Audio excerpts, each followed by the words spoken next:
Howdy, friends, and welcome to the Alt Country Show. I'm your host, Emily Smith. Today we have an interview episode, and we're talking with Indianna Hale about her new album, Yesterday's Glitter, which is out now on Perpetual Doom, one of my favorite labels. I think I mentioned that like 10 times during the interview.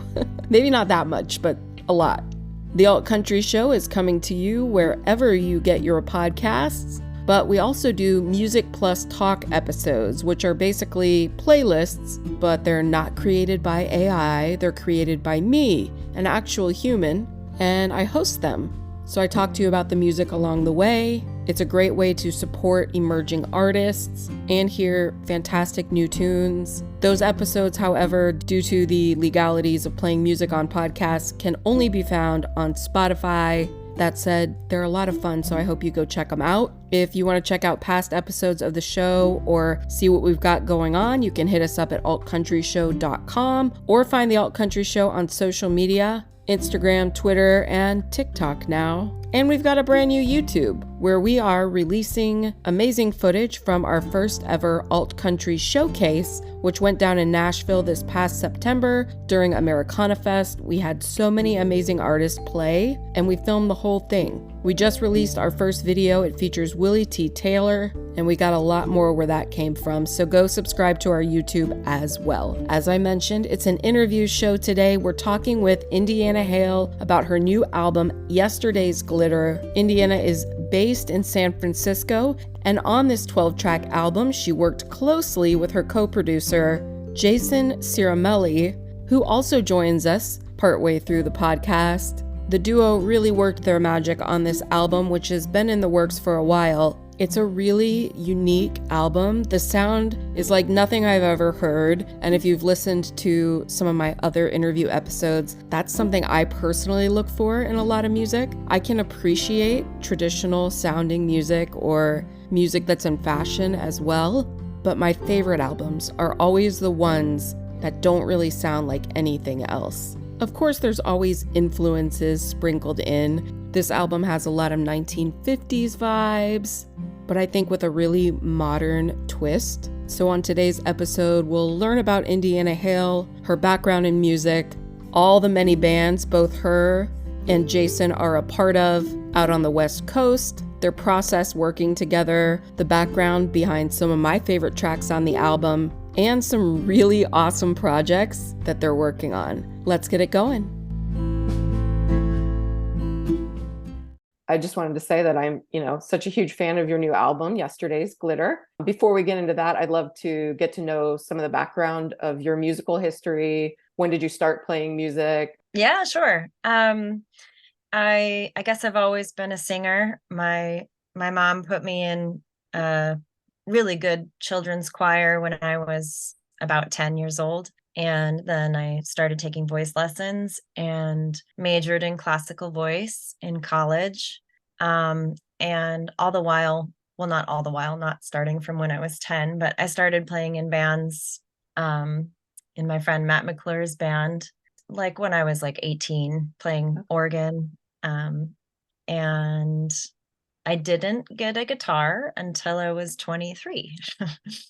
A little bit of a late bloomer on that, but yeah, actually Matt McClure gave me his guitar because he thought it was ridiculous that I didn't have one, and my other friend Sean also gave me a guitar on that same birthday.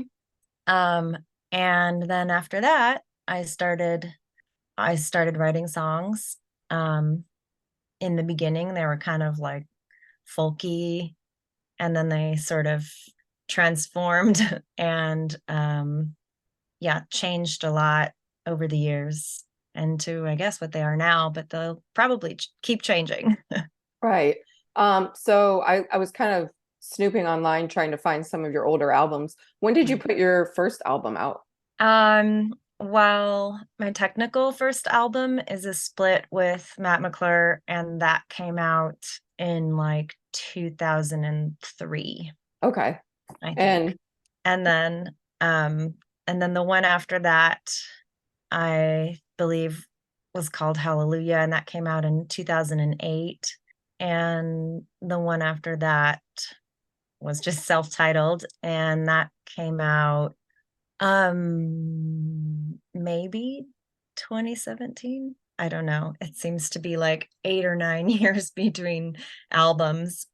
So you're based in San Francisco. Is that where you've always been?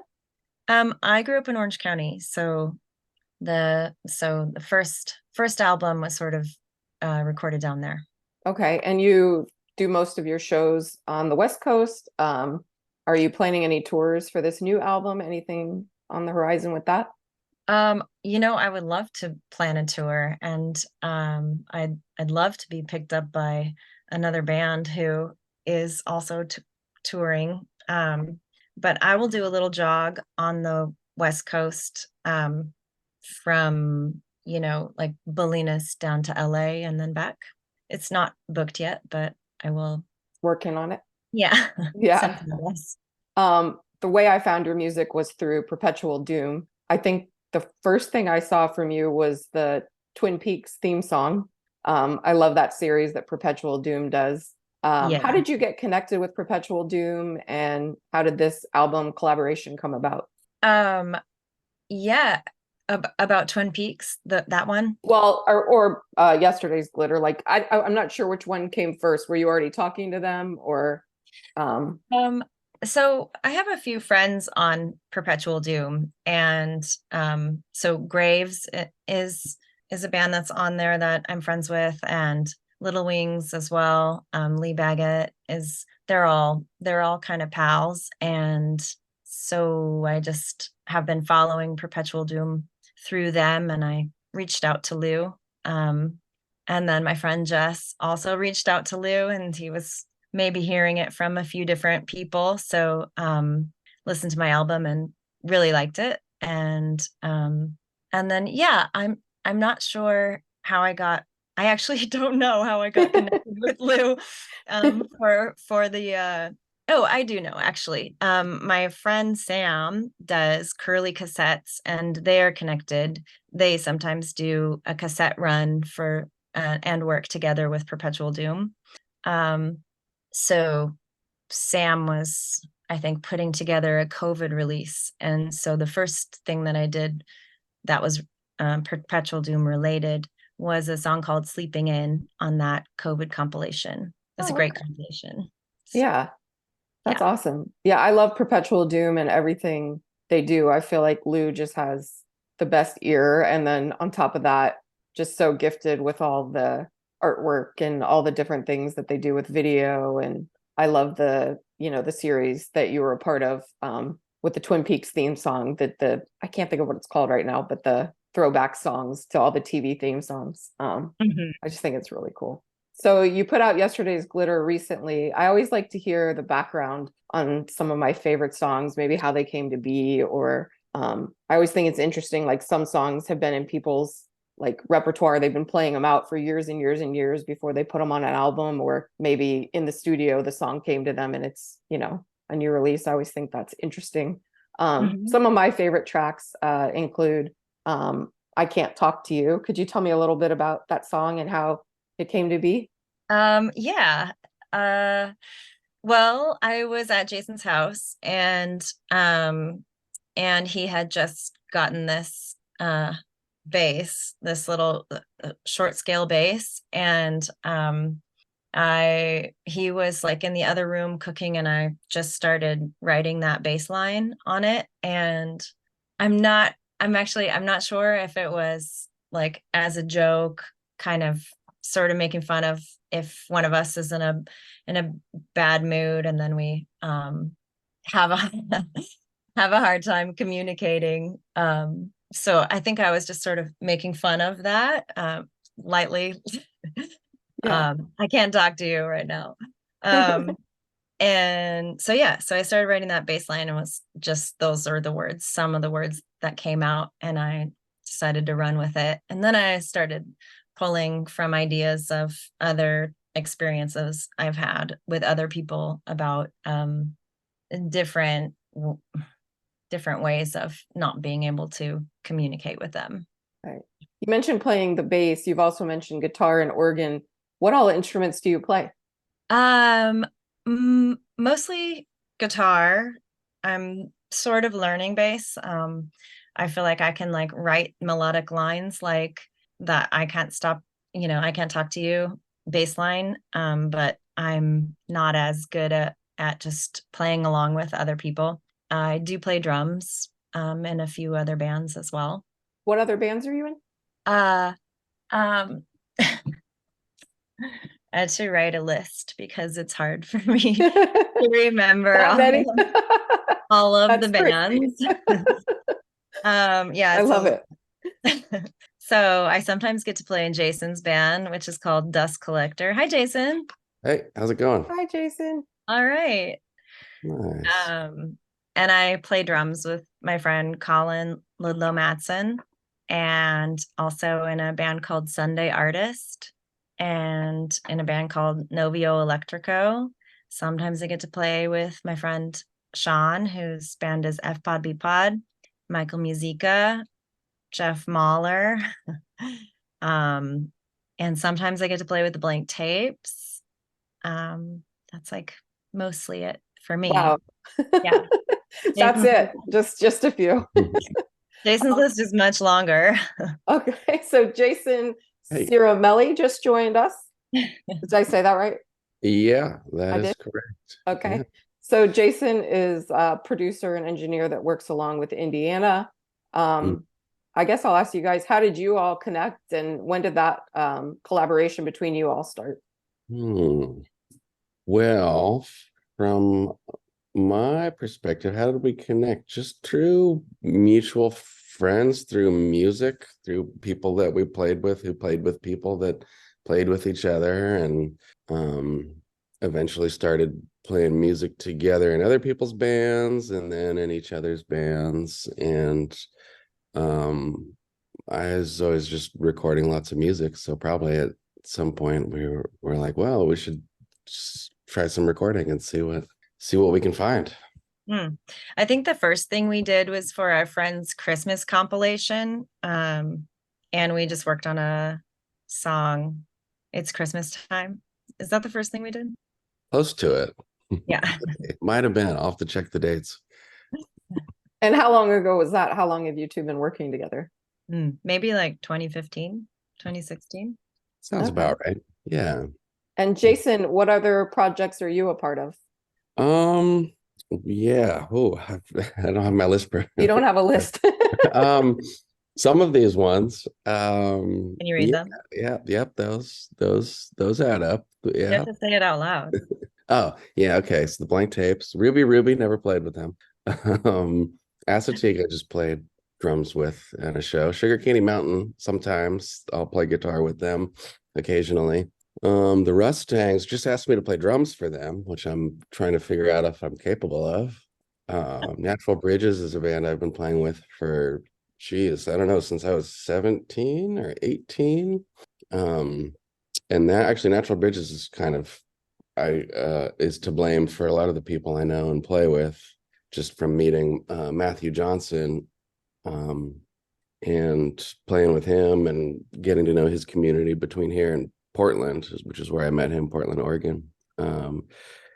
And yeah, I've been playing guitar with my friend Maya in her band, and Graves, or he's been putting out music under the name Gary Owens recently. And so I've been playing guitar and sometimes bass or drums for some of his projects. And I got a slew of my own projects going on. And I'm starting to perform some of them too, but a lot of them are kind of recording studio-based things. So, Okay. yeah. So for yesterday's glitter, can you tell me a little bit about the process with you two working together and how that went about? Like, do you just go in the studio and start writing together? Did you come in with songs already prepared? How did that go? Mostly I would write the foundation, like write the songs and then bring them to Jason, and we would workshop them together. Okay. Yeah. Yeah, it's largely present me with beautiful songs, and then we kind of would take it from there and be like, well, what if we interpreted that with, you know, a Casio keyboard playing this instead of the guitar, and what if, you know, just kind of substituting and swapping and playing with sound and texture, and sort of seeing how those would apply to the songs. It's a really unique sound that I can't think of anybody else that sounds like you. It's like it has that throwback like 50s feel, but then it's, you know, very current as well. I'm assuming that's something you've developed over the years. Can you tell me some of your influences and maybe how you've developed this sound through the years? Yeah, I don't know how it came about really. I sort of imagine that it's because I have so many different influences, and maybe also Jason as well. So I like, you know, 80s music with keyboard tones, and we used a lot of Casios, and I like a lot of those tones and sounds. And then sort of 90s rhythmic harmonic progression influence, and then I don't and I don't know what other song structure influence I have, but I'd say like some of my most favorite albums or bands are Beck's, like One Foot in the Grave was very influential to me, I think. Been listening to that since high school, and it still hasn't gotten boring or old to me at all. And I also really love Young Marble Giants. So melodic bass, simple, kind of post-punk sounding. And yeah, I'd say I get a lot of influence from them, and I didn't really realize that until recently. And then I think with most of the music I hear, I'll pick out little threads from it that I love, and those probably swirl around in my head and come out musically sometimes without really realizing it or recognizing it. It's really cool. I was talking about some of my favorite tracks on the album. Another one that I really love is Hollow the Words. Could you tell me about the history behind that song, how that one came to be? Sure. I think so. It had been a while since I had seen a lot of my friends in one place, and I went to this sort of epic wedding of my friend Justin and Lindsay's, and a lot of my friends were all in one place, and it just was such an overwhelmingly wonderful feeling to see them. And I was feeling very emotional, like I really need these people in my life, and I love my musical community, and so that song stemmed from that day. And then, yeah, sometimes it's hard to, or it's not the right time to talk about how meaningful things are to you. I feel like I could be kind of gushy sometimes, and all my friends make fun of me for crying too much. So I'm one of those too, so I totally understand. Probably why I like that song so much. yeah, so I'm like, I love you guys. I'm gonna write a song about it. Yes, I love it. And Jason, so in the studio, when Indianna comes to you with these tracks, how do you take it in, and how do you two like work together? Like what was your part in that song?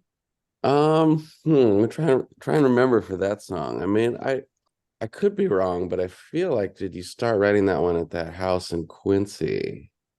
I seem to have a vague recollection, or at least having a discussion that may have been a seed that led to the song, you know, because at one point it was called Star Map, and there was a component about looking at the stars and seeing it as two-dimensional, that Wow. a two-dimensional map rather, anyway, and there was a component of Totally that. forgot about that.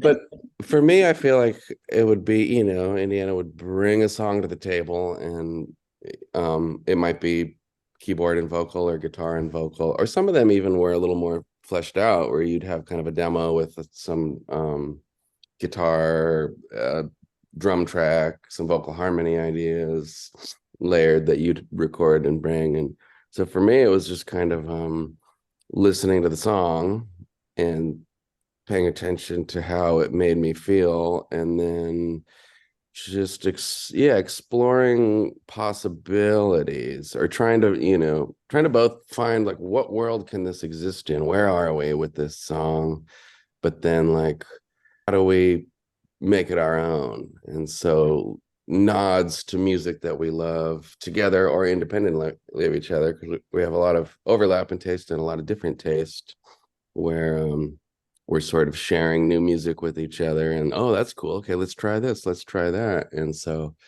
for Hall of the Words, my main memory was like, oh, I'm gonna play bass on this, and I have a tendency to just try every single idea I can try to find, and then I'm like, oh, that's way too chaotic, or like, I'm gonna play like way too many notes just to carve out the wrong ones and find the right ones.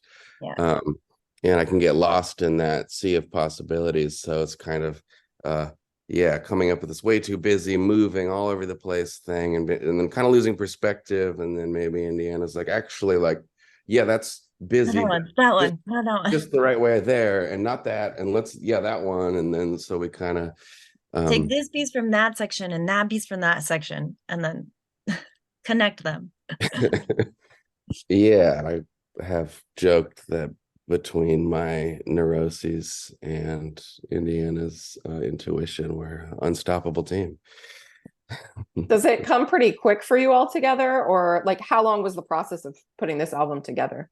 I feel like it would have been quicker if all the songs were written at the same time, but it took a few years to do.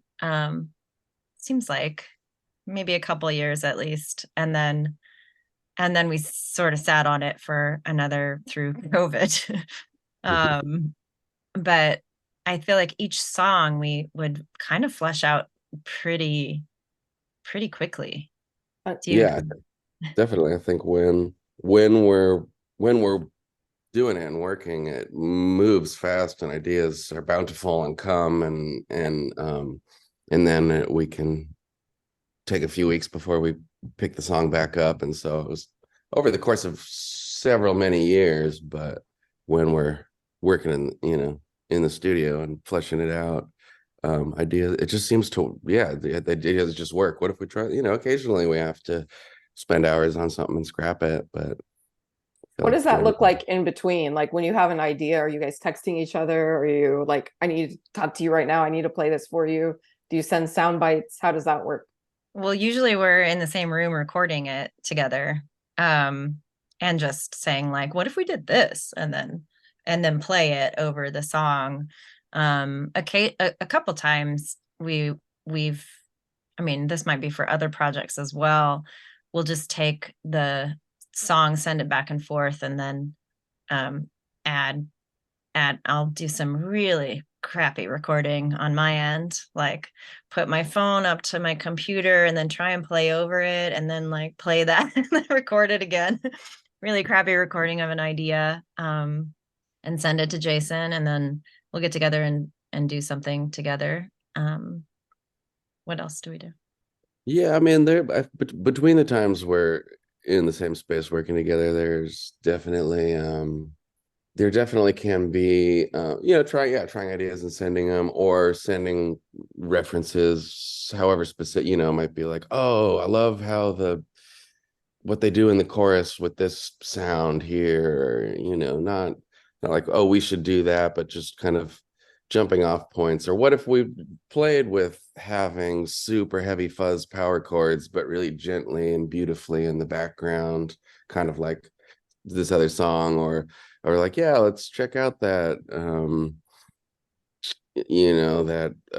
what the strings are doing on, I don't know, a Chet Baker song, and then how do we kind of borrow from that feeling and that emotion, but we don't we don't have an orchestra, so let's do that with like guitar feedback and Casios or synths, or like a lot of dreaming big and then getting creative with our just the two of us and the means of what we happen to have at hand to try to make those convey those big dreams.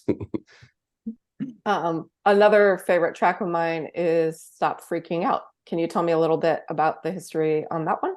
I think that's maybe my favorite song too. I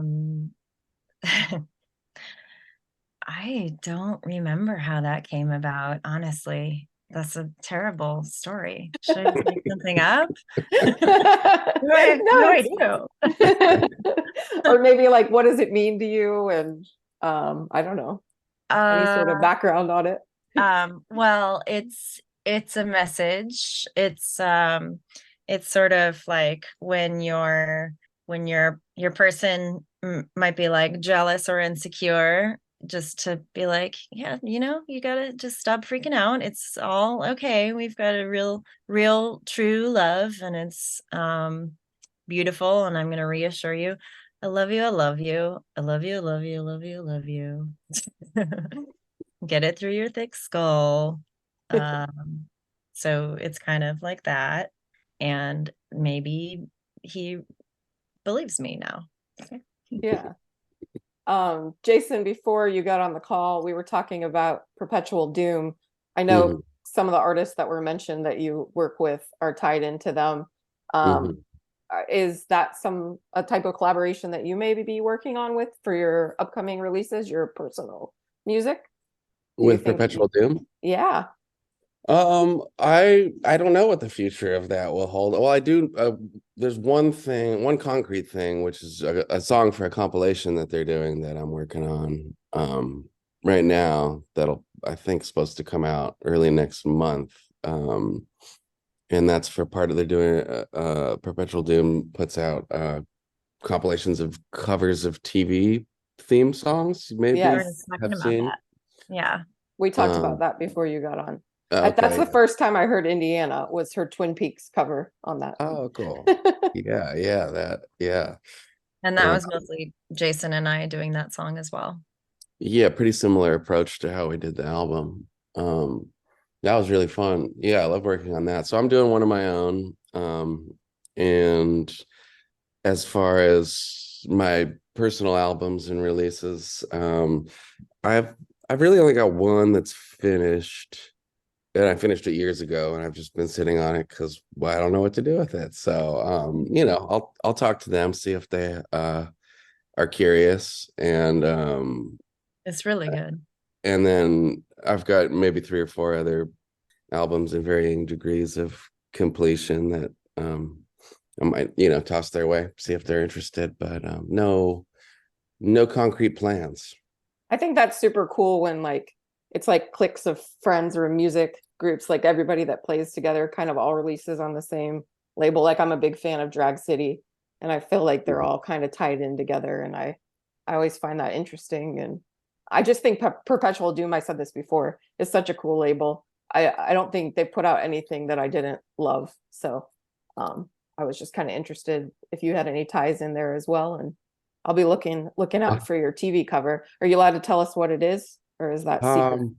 I'm gonna keep it secret right now, but I think I heard rumors. It'll be listenable on November 2nd, so that's not very long. Okay, well, we'll be keeping an eye out. I have to build anticipation. Anticipation, is that the thing? Yeah. Yeah. But yeah, Perpetual Doom is a super cool label, and yeah, likewise, everything they've been putting out is really, really great and cool and interesting, and definitely has that family feeling where I feel like there have been people we've played shows with who have also put music out on the label, and there's almost like oh, we went to high school together kind of feeling. Yeah. Right. Like, oh yeah, you have an album out, there's sort of a familial, like, we don't know each other, but I feel like we're friends probably. Yeah, through the connection. Yeah, our friend, or this band Ox Meadows, the main person from that band put out a Perpetual Doom Spotify playlist, and I listened to it the other day and I was like, dang, this is so good. It's so All good. of I've these listened to it songs are too. so good. Yeah. Yeah. I really like Ox Meadows. I'm starting to get into like ambient country a lot, and it's just kind of new to me, and their sound is just so different. Yeah. Yeah, they're So cool. yeah, I really like what they're doing. So Indianna, I mean, you just put out an album. I'm not rushing you to put anything out again, but what's on the horizon for you? Do you have more projects in the work, more music you're working on? Yeah. Well, we have basically half an album already recorded. Oh wow. Yeah, it's I wasn't gonna um rush you, but I'll allow it. That's well, okay. I've got a build up. I've got quite a build up actually. We have like a fantasy album to release very Oh, soon. Should be that might be more self-released. okay. That Jason and I did is very different from anything I've ever done. Okay. So Yeah, can you tell that's us a little bit about that? What's a fantasy album? You go, Jason. okay. Well, it's kind of somewhere between science fiction and fantasy. It's we our sort of working title for it was Crystal Caverns, if that illustrates anything. Not the name of it actually, but just sort of caves of ice, outer space, fairies, swamp monsters, intergalactic travel. Um Mm. When we Sort This of heard sounds themed. so cool. It's What? all This is totally different. it's all totally instrumental, but different. it'll be like 12-minute soundscapes of synths and Yeah. literal us just bumping crystals together for 10 minutes and making fake wind. That I was the love that. funnest part of that, I think. Both of us on a microphone going, trying Yeah. so hard not to laugh. Yes. um Taking yes. turns breathing. Yeah, you need to You do can, some videos of that. I would enjoy to yeah, Yeah, watch getting that that was, in my lightheaded, trying not to pass out. oh, that was so funny. Yeah, um so that'll come out. I think the band is called Crystal Whiskers now. yes. Yeah, so there's something else, lots of caverns in already taken. Yeah. Yeah, so that's one of our many side projects. And other than that, um, Jason has a few different albums coming out, and I have finished we've done maybe half a new album, and I think I have a backlog of a bunch more songs that are not totally that are not recorded at all. And I'm like, where is the place for these? When do these come out? But you can rush me because I feel like it'll come out maybe early next year, spring, if Okay. possible. Well, that's exciting. I'm looking Maybe forward late to spring. all of this. Maybe mostly Crystal Whiskers. I feel like that's a good name and kind of my vibe right now. I don't know. Oh, I've awesome. been getting into some different music, so yeah. Yeah. Mm. When we Well, heard the theme song to Stranger Things, we were like, hey, crap. We better put that out. People are gonna think we're biting it, but Right. I love it. Anything else you guys want to share? Any fun stories from the studio? Anything I missed that you wanted to talk about? that's a really good question. But I'm I sure know I it's kind can of hard on the answer. spot, but like yeah, well, I don't know, I think just working on this yesterday's glitter project was such an awesome, amazing process that I learned a ton from, just in how to follow your intuition and how to follow vibe, over um precision and technique, which I have sort of come from a perfectionist background. So getting to work with someone else who pushes your approach and was really great, and ended up coming up with something to me that's a perfect, like, yeah, I don't know, it's like a 60s crooner singing at an 80s prom in a dusty garage, Mhm. and super proud of what we came up with. Yeah, think you should. definitely. Thanks for listening. Yeah, Welcome. it's such a cool sound, and I know I already said this, but I don't think there's anything else like it out there. So that's the kind of music I'm always drawn to, is when I'm like, whoa, like I've never heard something like this, you know? So it was a really, like, the second I heard it, I was like, yes. Yeah. This is super cool. So Yeah. I also have similar, I feel the same way, Jason. It was such a wonderful experience working with you. You're so talented and such a good listener. And I haven't had the experience of recording in the past where I have felt as free and open to someone else being open to all of the ideas that I could come up with, and being such a good listener and not having an ego if I'm like, you know, directing a solo, like do, you know, and yeah, so thank you for that. Have I'm so proud of what we've done and all of the things we keep doing. So it's such a great experience working with you and being able to create something that I feel is closest to me out of everything I've ever done in my past musical experience. So closest to my vision. Yeah. Yeah. Well, thanks. And it was really cool to see, because your previous album was very live with a full band. You Right. know, you wrote the songs and had a group of people. I'm you know, manifesting them with you, and which is a amazing album. And Thanks. it was really cool to get to see, like, oh, this is what happens when you're let loose with all the you know, when you get to be like, no, I want to play that, I want to try this, I want to, you know, and so getting to sort of watch your creative spirit permeate all the different nooks gave a different kind of power, and a very personal feeling one. Thank you. Thank you for creating that space, that I want to very hug you safe guys. space. That was such a sweet moment.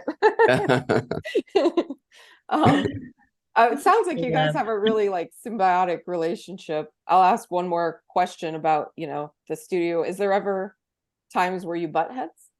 Like, are Oh you yeah. ever like, I wish it was this way and somebody else wants it to go another way? Or is it usually pretty chill?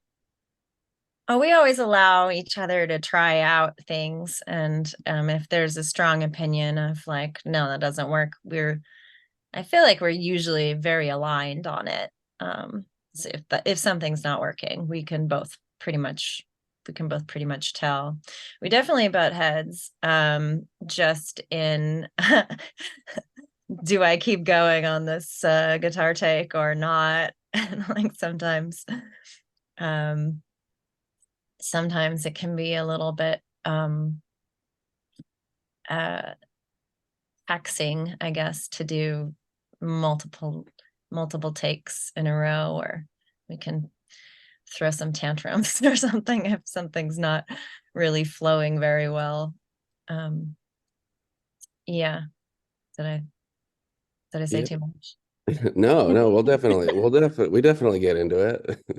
Um, there's not like a ton of super creative differences, like that's a terrible idea or what. No, my vision needs to go this way, but just certain parts of the process, or the time it takes to be able to see someone else's perspective and vision to the project, where you're like, I don't see what you're putting, you know, someone has an idea and you're like, I don't see how that makes it any better. And you come back to it 12 hours later and it's like, yeah, no, that's the perfect thing. Of course, I just wasn't able to shift and see. So there's communication and yeah, definitely like um ironing out things, but mostly just kind of workflow and pushing each other to try to be better versions of each other, you know, like, yeah, we can, no, we got to keep going, we can get that better. There's a really cool thing if we just keep following that trail. And encouraging each other, whether or not the other person wants it, so. Mm-hmm. But Well, I think it's that keeps it strong. for sure. Well, I want to thank you all for being on the show, and thank you for the album. And I'm going to keep my eye out for new music from both of you. If people want to come find you online, where's the best place? Like, where are you most active? Is it Instagram, Twitter? For me, it's Instagram. Yeah. Are you out there on the web, Jason? Yeah, I'm still figuring it out. I'm not that good at it, but I would say currently the most up-to-date things are usually Instagram, which is the @ dust collector music.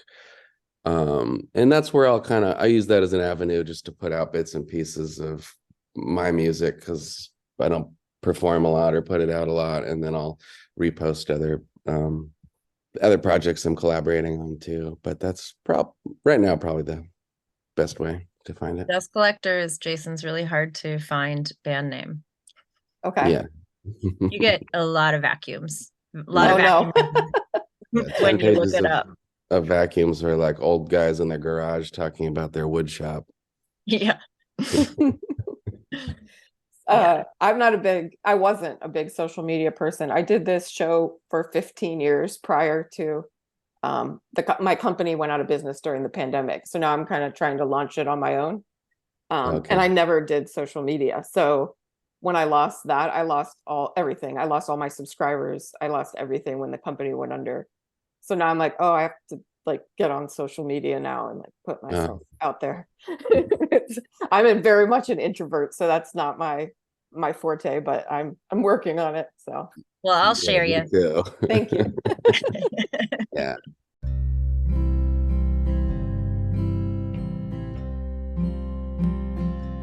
Well, I hope you enjoyed our talk today with Indianna Hale, and that you'll go grab her new album, Yesterday's Glitter, from Perpetual Doom. Go buy the album on Bandcamp. That is a wonderful way to support independent music by buying music. You can also stream it as well. Go find Indianna Hale on social media, and be sure to catch her live if you get a chance. We'll be looking out for new music from Jason Cirimele as well, and their new collaborative project, Crystal Whiskers, which I'm looking forward to. Be sure to find the Alt Country Show online, hit up some of our playlist episodes on Spotify, subscribe to our new YouTube. Subscribing, following, sharing, liking, commenting, all that stuff triggers algorithms and means a lot. And I'll see you back here next time.